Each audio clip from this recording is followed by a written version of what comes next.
Assalamualaikum, halo teman-teman. Kembali lagi di channel Sakria Fiber. Bagi teman-teman yang baru pertama kali kesini, selamat bergabung ya.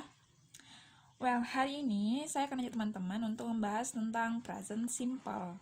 Nah, present simple ini tuh sering banget teman-teman kita temui dalam tulisan-tulisan berbahasa Inggris, percakapan-percakapan berbahasa Inggris. Jadi penting banget untuk kita tuh menguasai present simple supaya kita tuh lebih mudah juga untuk mulai menggunakan bahasa Inggris dan memahami percakapan maupun tulisan-tulisan berbahasa Inggris. Oke? Nah, sekarang di sini kita udah punya 5 poin nih teman-teman. Yang ketika kita mau mengungkapkannya itu kita harus menggunakan present simple. Yang pertama itu ada permanent. Permanen. Happens all the time. Sesuatu yang terjadi dalam kurun waktu yang lama, berlangsungnya itu lama teman-teman. Jadi bukan yang temporary atau yang sementara ya teman-teman, tapi yang permanen gitu. Contohnya, we live in Indonesia. Kita tinggal di Indonesia. She works at hospital. Dia bekerja di rumah sakit. Nah, gitu. Yang kedua, ada routines atau rutinitas. Nah, ketika kita mau mengungkapkan tentang rutinitas, maka kita harus menggunakan present simple. Contohnya, I wake up at 5. Saya bangun tidur pukul 5. I go to school at 7. Saya berangkat ke sekolah pukul 7 gitu. Nah, rutinitas ini selalu berkaitan dengan sesuatu yang kita ulang terus setiap hari, yang kita rutin lakukan gitu teman-teman. Yang ketiga, ada facts atau fakta. Contohnya, the sun sets in the west. Matahari terbenam di sebelah barat. Nah, itu kan fakta teman-teman. Memang matahari terbenamnya di sebelah barat. Makanya ini kita menggunakan present simple. Nah, poin yang keempat ada schedule atau jadwal. Nah, ini contohnya ada our English class starts at 10. Kelas bahasa Inggris kita mulanya pukul 10. Terus the bus leaves at noon. Bus berangkat siang hari gitu. Jadi ada schedule atau jadwalnya, makanya kita menggunakan present simple. Dan yang terakhir ada frequency atau frekuensi ya teman-teman ya. Nah, frekuensi ini lagi ada tingkatan-tingkatannya teman-teman. Di sini ada 5 tingkatan. Ada yang never, rarely, sometimes, often, dan always. Nah, kalau yang never itu berarti 0%, yang tidak pernah ya teman-teman. Kalau yang rarely itu antara 10 sampai 20%, jarang. Sometimes ini kan kadang-kadang, jadi itu 50-50 gitu teman-teman. Jadi persentasenya itu 50%. Kalau yang often itu sering berarti 75% atau 75%. Terus yang always, yang selalu, berarti yang memang kita sering lakukannya, yang selalu kita lakukan, yang 100% teman-teman. Nah, di sini ada contoh. She often reads a newspaper in the morning. Dia sering membaca koran di pagi hari. Nah, itu. Jadi, kalau kita mau mengungkapkan suatu hal yang permanen, yang berhubungan dengan rutinitas, fakta, schedule atau jadwal, dan frekuensi, maka kita wajib menggunakan present simple. Gitu, teman-teman. Oke, lanjut lagi ke how to use. How to use present simple. Bagaimana menggunakan present simple? Nah, kalau kita ingin menggunakan present simple, berarti kita harus membuat sentence atau kalimat.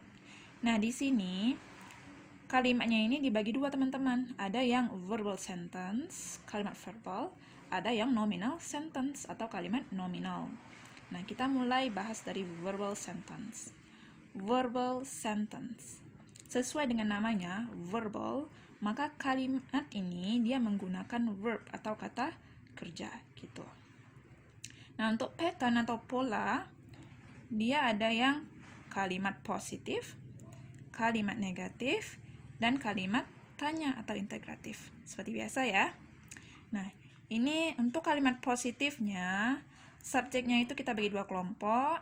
Ada yang are you we they, itu ditambah dengan verb 1. Verb 1-nya itu memang base form atau bentuk dasarnya teman-teman. Jadi kalau kita mau pakai misalnya verbnya itu pergi, kalau bahasa Inggrisnya go, maka ya tetap go. Kalau saya pergi, jadi I go, tanpa ditambah embel-embel apapun, ya.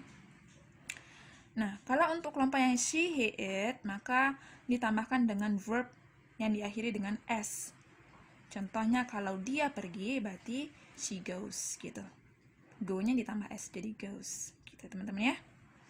Nah, contohnya, yang pertama ada, you drink a cup of tea every morning. Kamu minum secangkir teh setiap pagi. Nah, di sini subjeknya you, verbnya drink. Di sini verbnya tidak perlu kita tambah dengan embel-embel apapun. Jadi kalau drink, ya drink aja. Gitu ya teman-teman ya. You drink a cup of tea every morning. Nah, contoh yang kedua, ada he drinks a cup of tea every morning. Dia minum secangkir teh setiap pagi. Nah, di sini verbnya drink, itu kan minum, ditambah s, drinks jadinya. Karena di sini subjeknya adalah he, jadinya he drinks gitu. Untuk kalimat negatif, ingat ya, kalimat negatif pastinya selalu ada not gini.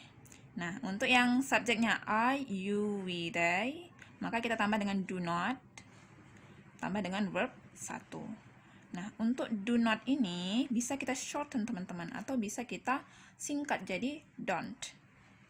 Yang di sini kita hilangkan aja jadi don't. Nah, untuk yang subjeknya she, he, it, maka ditambah dengan does not. Tambah verb 1. Verb 1 ya, yang past form. Yang bentuk dasarnya tanpa ditambah embel-embel apapun. Nah, untuk does not sendiri bisa kita shorten, bisa kita singkat jadi doesn't. Gitu. Nah, contohnya.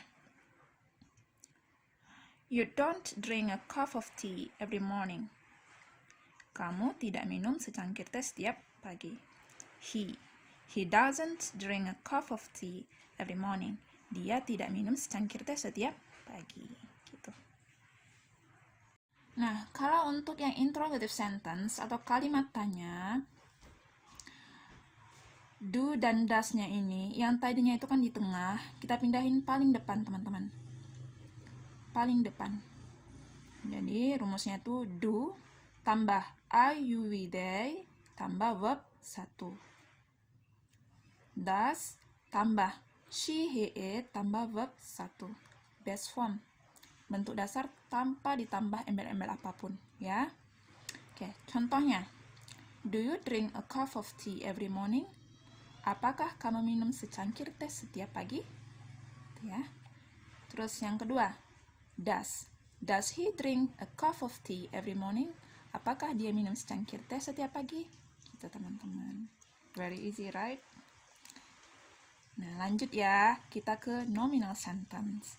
Nah, kalau tadi yang verbal, dia menggunakan verb. Kalau yang nominal sentence ini, dia tidak menggunakan verb. Tidak menggunakan kata kerja. Jadi yang digunakan itu adalah to be.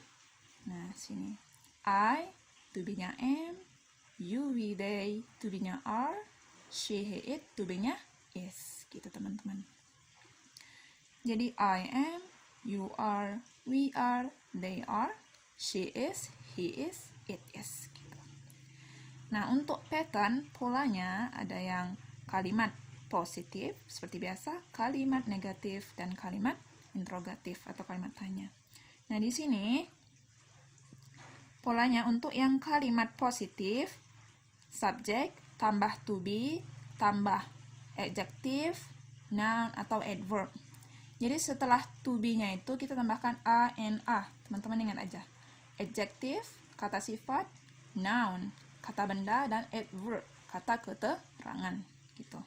Jadi ada 3 aja untuk yang nominal sentence ini. Terus yang kalimat negatif selalu ada not. Jadi rumusnya adalah subject tambah to be, tambah not, tambah adjective, atau noun, atau adverb. Nah, kalau untuk yang kalimat tanya, to be yang biasa di tengah, kita pindahkan paling depan. To be, tambah subject, tambah adjective, noun, atau adverb. Gitu. Contohnya, yang kalimat positif. She is smart. Smart ini apa? Masuk mana? Masuk ke kata sifat atau adjective. Ya, she is smart. Dia pintar. Yang negatif, she is not smart. Dia tidak pintar. Kalimat tanya, is she smart? Apakah dia pintar? Itu teman-teman. Gampang banget kan? Well, teman-teman, segitu dulu ya untuk pembahasan kali ini. Kalau misalnya teman-teman punya pertanyaan, silahkan komen di bawah atau juga bisa DM di IG. Semoga berkah, semoga bermanfaat. Nanti materinya juga akan saya share di IG saya di @ratna.sakriyafever12. Ya teman-teman, thanks for watching and see you in the next video. Assalamualaikum.